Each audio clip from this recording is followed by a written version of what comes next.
Hi everyone, it's me, Krylios, Team Racing Productions MC and producer. And joining me today is author Terry Dyer. Terry Dyer is here with us today, and I am so excited to have Terry joining us here on Team Racing YouTube Live. Hello, Terry. Hello. So great seeing you, so great meeting you as well, so great meeting you as well. Let's start this out by telling our audience a little bit about yourself and how you got into writing. Tell me about that. Sure.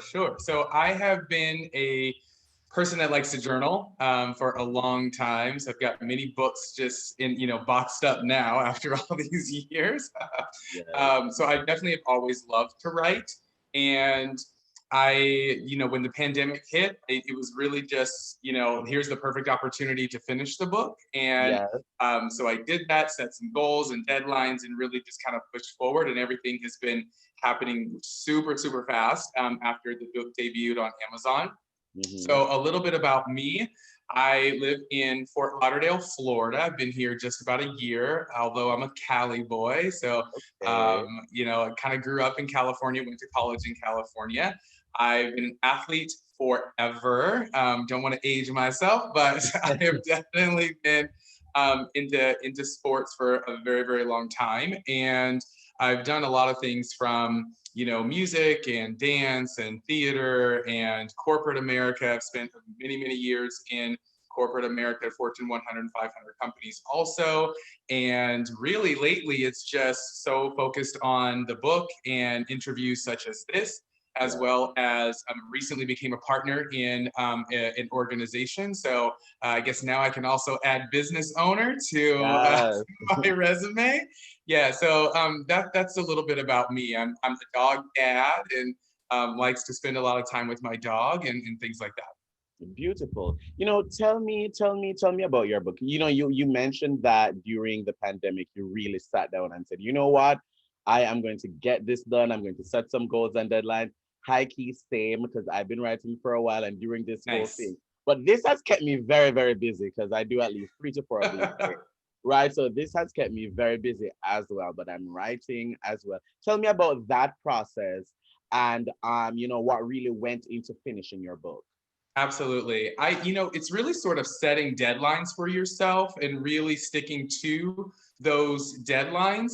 And for me, it was, I enjoy writing and enjoy the process of, sitting down, generally speaking, with a glass of wine and just saying, well, not write, but type this out, because who actually writes anything anymore like that?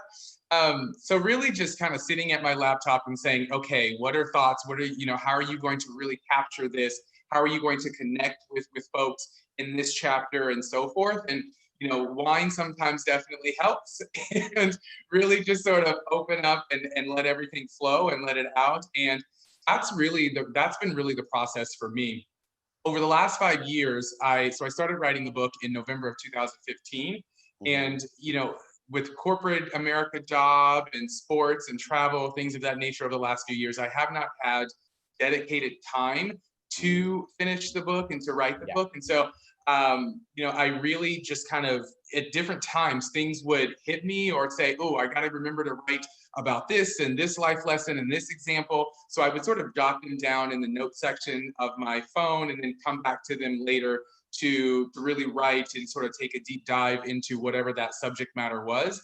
And then, again, when the pandemic hit in March, I sat down and said, okay, let's put it all together and see what's here and see, how, deep we need to go, and, what I can really expand on with certain chapters and things like that.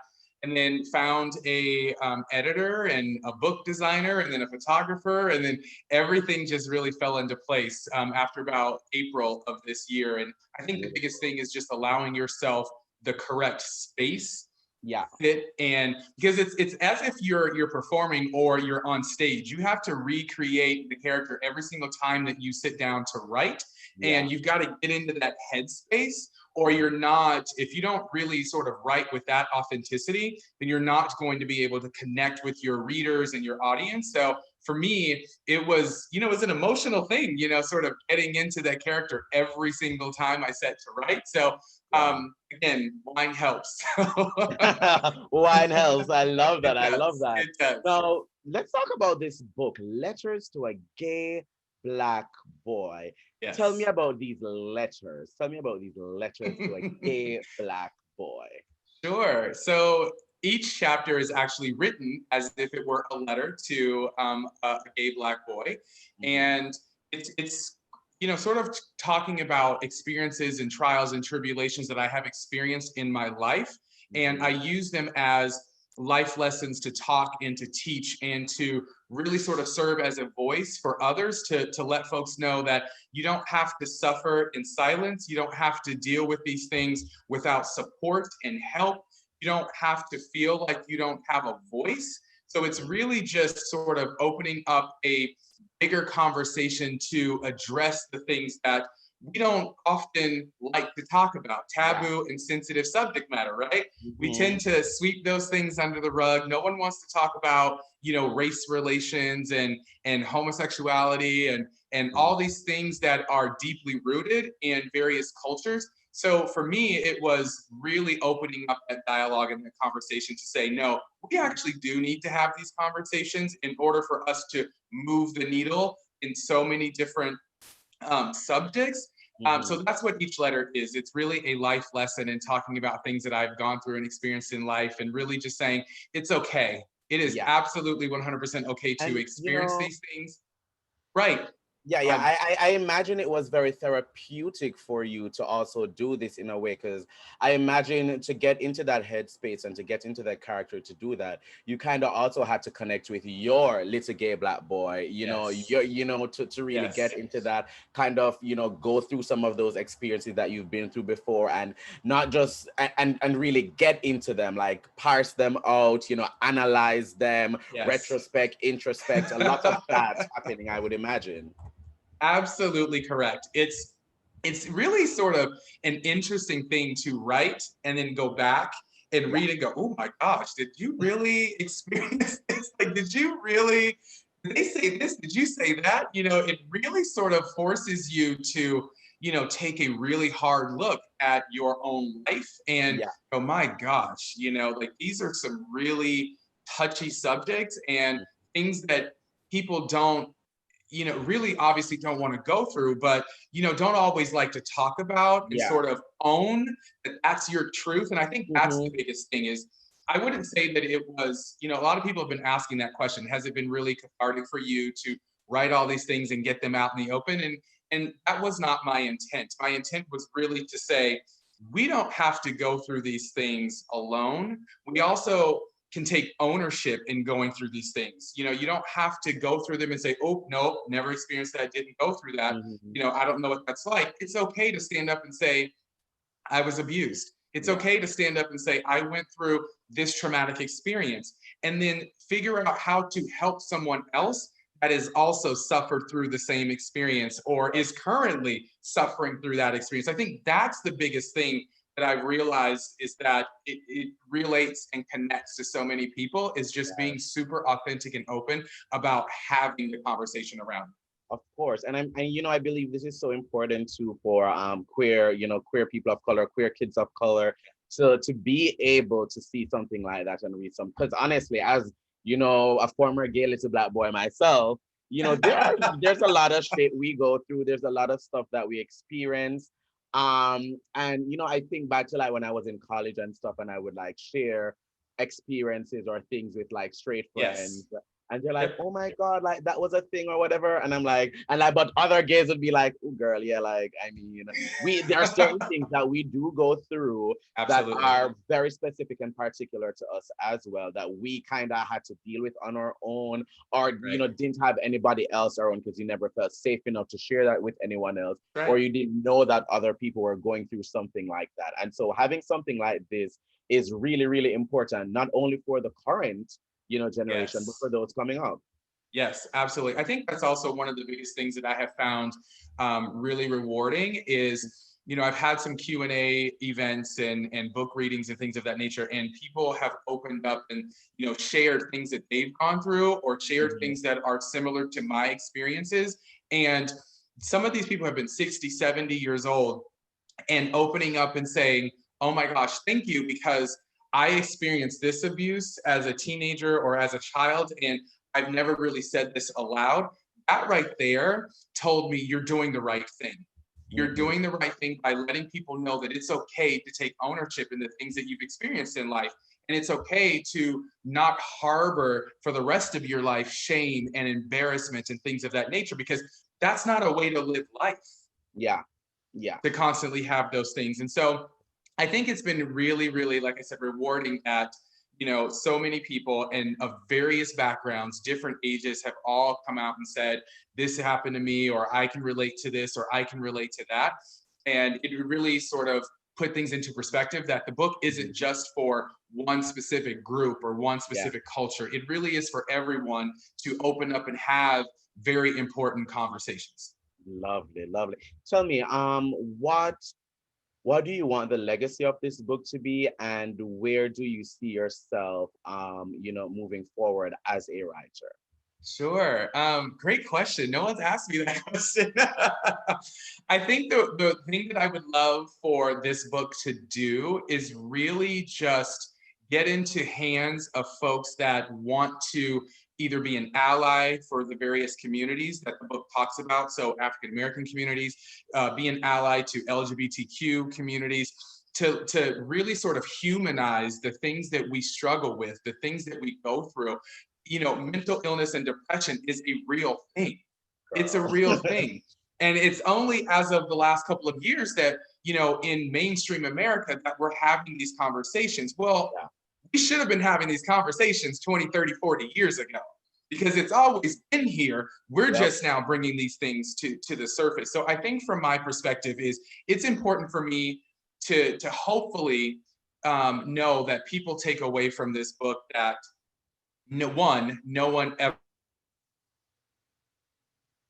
needs to suffer in silence. It's okay to raise your hand and say, I need help. I'm going through this and I need to talk to someone. And then 3, it's also, I'm hoping and praying that, adults that have kids or grandparents that read the book and, or whatever, that people realize this is not how we should be treating each other. This is not how we should be treating and dealing and working within our communities. The book really sheds light on things that happen in the LGBTQ communities, things that happen in the African American communities, and they're not okay. They have been systematically happening for years, and it's about high time that they stop, because all they're doing at the end of the day is hurting our communities. It's hindering our communities from moving forward and really sort of threading that needle to being, really sort of accepted and respect in our world. So I think that's what I would love for the legacy of the book to be, is those 3 things. And then for me moving forward, the book hasn't even been out 2 months, and so many people have been asking, when's volume 2? We want to know what happens next. We want to know this. And, obviously that's wonderful. I'm extremely excited about that part and the positive feedback that I've been receiving. I would certainly now love to write, volume 2 or a second book. I have also sort of realized how much I love speaking and doing motivational speaking and being in front of folks, having these types of conversations, because again, the more we have them, the better off we will be as a society. So I think that's what I see for myself over the next few years, is really sort of tapping into that a bit more. And then again, now that I'm a business owner running my business. I love it. So Terry, let our audience know where they can find your book, how they can get access to that, as well as how they can follow you, keep up with you, and learn more information. Absolutely. Thank you. So the book is currently trending toward bestseller status on Amazon.com. You can type in my name, yes, Terry Dyer again, or you can type in Letters to a Gay Black Boy and the book will pop up. It's on ebook, so people can download it to their Kindle, to their iPhones, to their laptops, etc. And then, of course, it's also on paperback and people can order it. I have been told that people have been getting the book super quickly once they order it, so just within a few days. So thank you very much for that, Amazon. And then in terms of following me, I of course am on most of the social medias. I can't do them all, but I do, Instagram. So my Instagram for the book specifically is Terry D Writes. So that's WRITES. So Terry D Writes. And then my personal one is Terry D Sings, SINGS. Super easy to find me. I'm on Twitter as well, and that's also Terry D Writes also. So yeah, and then, I almost forgot my wonderful website that I launched as well almost 2 months ago. So that's terrydyer.org, TerryDyer.org. Thank you so much, Terry. And thank you for joining me today. It has been such an immense pleasure meeting you and chatting with you today. Thanks so much. Thank you. Thanks so much for having me. Greatly appreciate it. Of course. And to our viewers, thank you for watching. Bye, everyone. Bye.